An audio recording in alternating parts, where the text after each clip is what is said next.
Bulldozer model लागू, सम्राट चौधरी का भू माफियाओं को अल्टीमेटम। 1 महीने से ज्यादा पायलट की तो अफसरों पर गिरेगी गाज, सम्राट चौधरी का बड़ा आदेश। बिहार में योगी मॉडल पर चलेगा बुलडोजर, सरकारी जमीन करना होगा खाली। सम्राट चौधरी ने कर दिया बड़ा ऐलान, चाहे कोई भी हो बख्शा नहीं जाएगा। बिहार की राजनीति और प्रशासनिक व्यवस्था में एक बड़ा बदलाव देखने को मिल रहा है। मुख्यमंत्री सम्राट चौधरी ने राज्य में सरकारी जमीनों पर अवैध कब्जे को लेकर सख्त रुख अपनाते हुए साफ कर दिया है कि अब कानून का राज भी सर्वोपरि होगा। उत्तर प्रदेश के चर्चित योगी मॉडल की तर्ज पर बिहार में भी अतिक्रमण के खिलाफ बुलडोजर कार्रवाई की तैयारी शुरू हो चुकी है। ये कदम न सिर्फ प्रशासनिक शक्ति का संकेत है, बल्कि ये संदेश भी देता है कि सरकार अब किसी भी तरह की ढिलाई बरतने के मूड में नहीं। रविवार को विधानसभा क्षेत्र तारापुर पहुंचे मुख्यमंत्री सम्राट चौधरी ने खुले मन से भूमाफियाओं और अतिक्रमणकारियों को सीधा अल्टीमेटम दिया। उन्होंने स्पष्ट कहा कि सरकारी जमीन पर कब्जा करने वालों को अब बख्शा नहीं जाएगा, चाहे वह कितना ही प्रभावशाली क्यों न हो। कानून सबके लिए बराबर है। इस बात को मजबूत करने के लिए उन्होंने ये भी बताया कि तारापुर में उनके खुद के घर पर भी प्रशासनिक कार्रवाई हो रही है। ये बयान एक मजबूत राजनीतिक संदेश के रूप में देखा जा रहा है, जिसमें मुख्यमंत्री ने खुद को भी नियमों के दायरे में रखा है।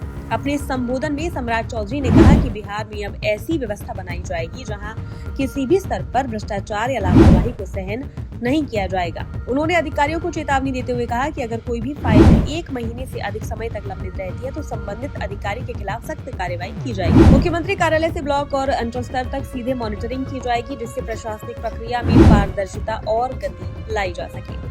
ये पहल खास तौर पर इसलिए महत्वपूर्ण है क्योंकि बिहार में लंबे समय से जमीन विवाद और अतिक्रमण एक बड़ी समस्या रही है।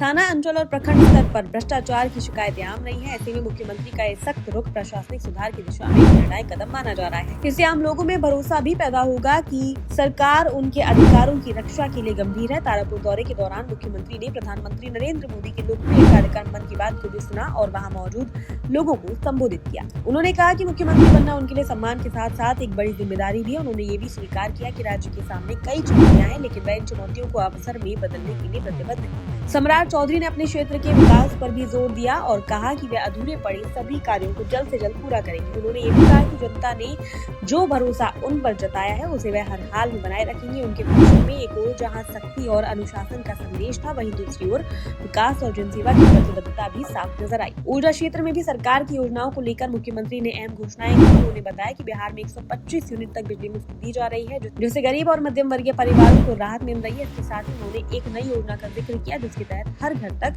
1 किलोवाट सोलर बिजली पहुंचाने का लक्ष्य रखा गया है। इस योजना का उद्देश्य न सिर्फ लोगों को ऊर्जा के मामले में आत्मनिर्भर बनाना है, बल्कि राज्य में हरित ऊर्जा को भी बढ़ावा देना है।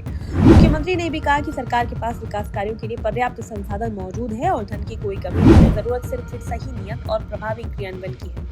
उन्होंने अधिकारियों से अपील की है कि वे जनता के हित में काम करें और किसी भी तरह की लापरवाही से बचें। बिहार में बुलडोजर नीति को लागू करने का फैसला राजनीतिक और सामाजिक दोनों ही दृष्टिकोण से अहम माना जा रहा है। एक तरफ ये कानून व्यवस्था को मजबूत करेगा, दूसरी तरफ ये उन लोगों के लिए चेतावनी है जो अवैध तरीके से सरकारी जमीन पर कब्जा जमाए हुए हैं। हालांकि इस कदम को लेकर विपक्ष की प्रतिक्रिया भी सामने आ सकती है, क्योंकि इस तरह की कार्रवाइयों पर अक्सर राजनीतिक बहस होती रहती है। फिलहाल मुख्यमंत्री सम्राट चौधरी का ये रुख दर्शाता है कि उनकी सरकार प्रशासनिक सुधार और कानून व्यवस्था को प्राथमिकता दे रही है। आने वाले समय में देखना दिलचस्प होगा कि योगी मॉडल बिहार में किस हद तक लागू हो पाता है और क्या ये राज्य की पुरानी समस्याओं का स्थायी समाधान बन सकेगा। कुल मिलाकर बिहार एक नए प्रशासनिक दौर की ओर बढ़ता नजर आ रहा है, जहां शक्ति, पारदर्शिता और विकास तीनों को संतुलित करने की कोशिश की जा रही है।